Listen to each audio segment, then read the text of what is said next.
Thưa quý vị cùng các bạn, Thanh Long xin tiếp tập 23. Ngày giờ tận thế chập chờn bên lưng, ngày tháng trôi qua tự bóng cầu. Giờ ân trên định chẳng còn lâu, tận đời vãn cảnh lâm trùng mộng. Thế diệt thiên bang cuộc bể dâu, chập chững nhân gian nhiều ách nước. Chờn vờn thế giới lâm oan sầu, bên kia bên nọ tranh vô địch. Lưng lửng rồi thôi chẳng đến đâu. Xin quý vị một đăng ký và rung chuông để xem chuyện dài tập Tận Thế và Hội Long Hoa, cuộc tổng hợp tư tưởng các đạo giáo, Cơ Đốc giáo, Phật giáo, Cao Đài giáo, Phật Thầy Tây An, Phật giáo Hòa Hảo, các bậc dị nhân và các nhà bác học. Tiếp tập 23, chương thứ 7, tổng luận nên hiểu tận thế như thế nào. Đọc qua loại bài Tận Thế và Hội Long Hoa, tưởng cũng nên định nghĩa rõ tận thế là thế nào. Có tôn giáo nói lên vấn đề tận thế với ý nghĩa tiêu diệt tận thế của loài người. Quả địa cầu này sẽ mất luôn, nghĩa là loài người đều tận diệt. Có người nảy ra ý nghĩa rằng nếu loài người đều chung số phận tận diệt thì làm gì phải lo tận thế với không tận thế chứ.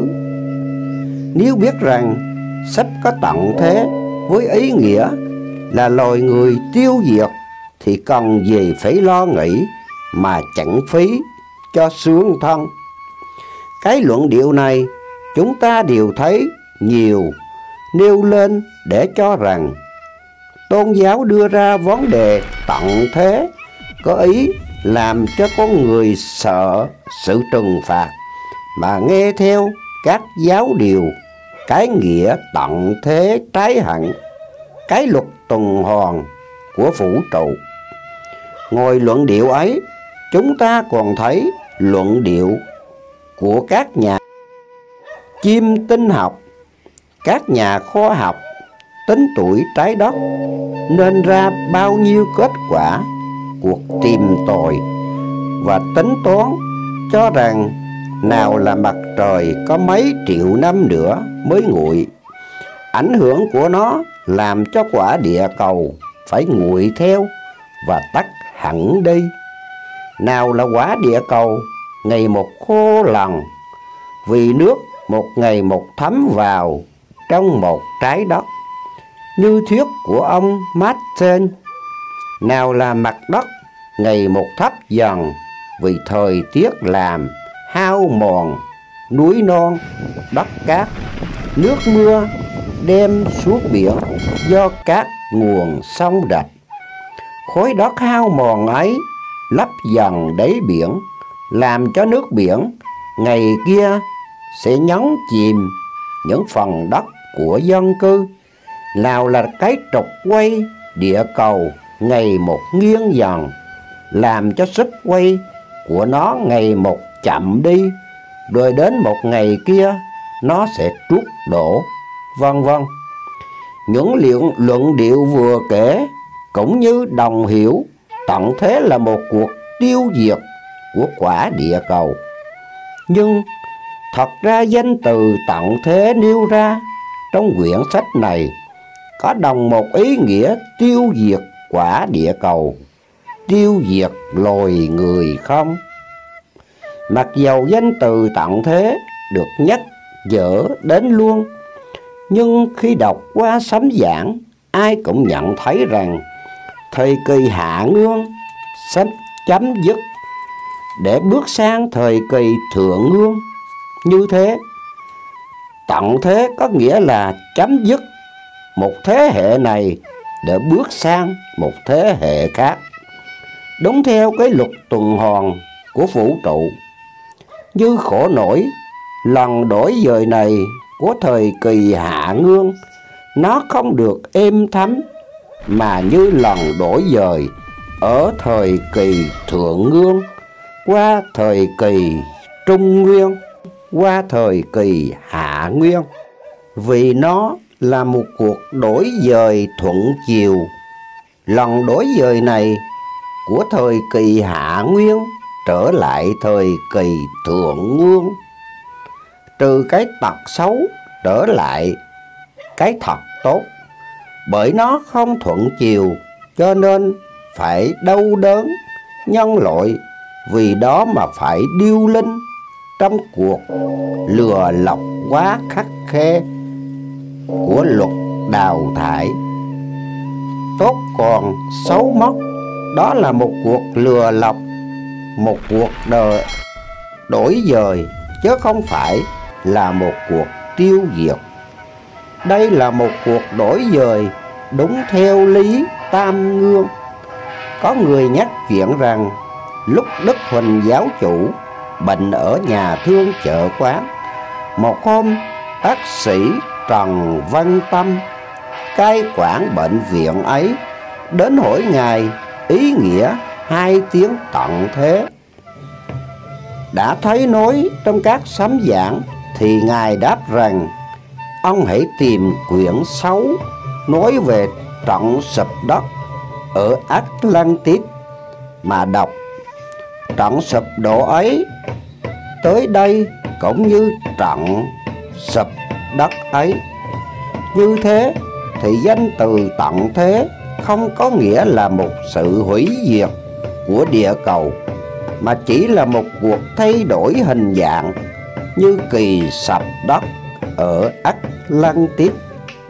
Như thế giới Atlantis thế nào, vì sự sụp đổ ra sao, tận thế sẽ giống lần sụp đổ Atlantis. Khảo cứu về Atlantis trên thế giới hiện nay có thể chia ra làm hai phái.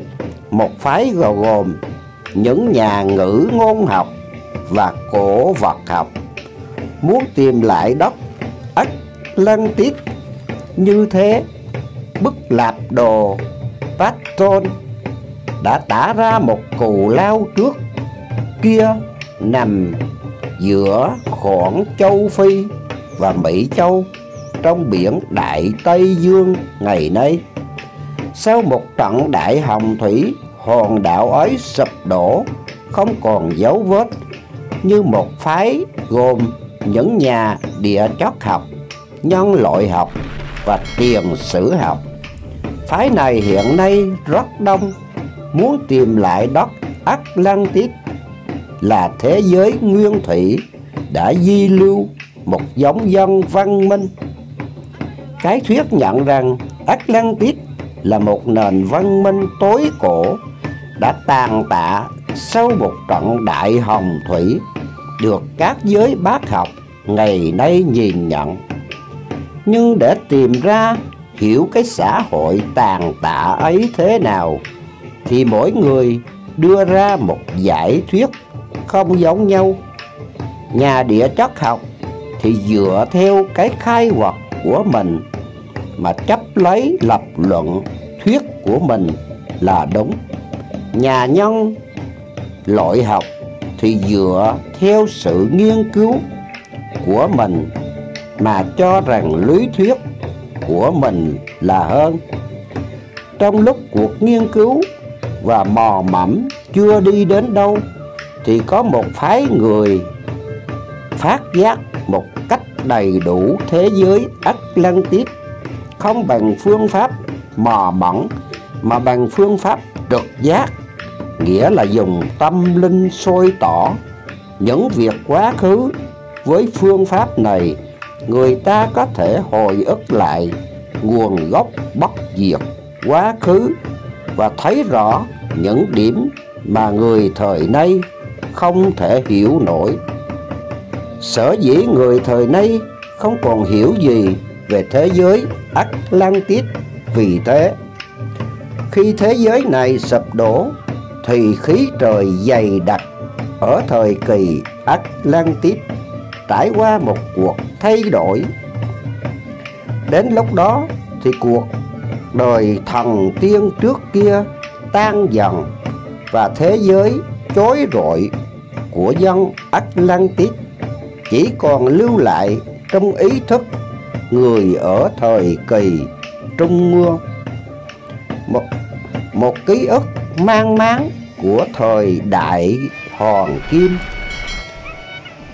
Cái theo phái trực giác thì Atlantis là một thế giới cực kỳ văn minh, vì trận đại hồng thủy trước đây 20.000 năm mà sụp đổ.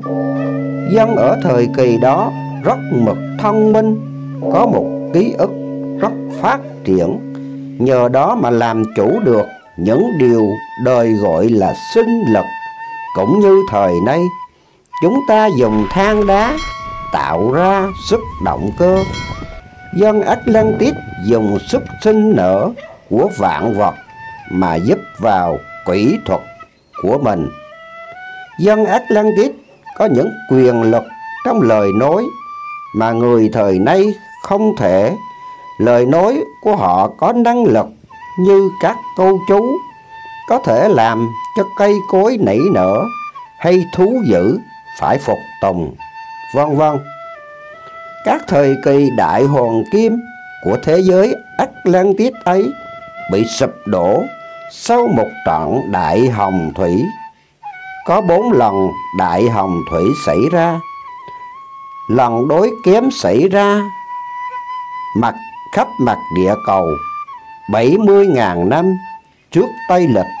Lần sụp đổ Ba Lét 50.000 năm. Lần thiên hỏa 35.000 năm. Lần đại hồng thủy 20.000 năm trước Tây lịch. Chính lần hồng thủy này nhận chìm tất đất Atlantis. Lần đại hồng thủy sắp tới sẽ giống như lần sụp đổ Atlantis. Vâng, thưa quý vị cùng các bạn, tiếp tập 24 tận thế và hội Long Hoa xảy ra như thế nào? Thanh Long Vlog xin quý vị một đăng ký và rung chuông để xem 25 tập tận thế và hội Long Hoa. Thanh Long Vlog xin chúc tất cả quý vị sức khỏe, hạnh phúc, thành công. Thanh Long Vlog xin đa tạ và xin cảm ơn.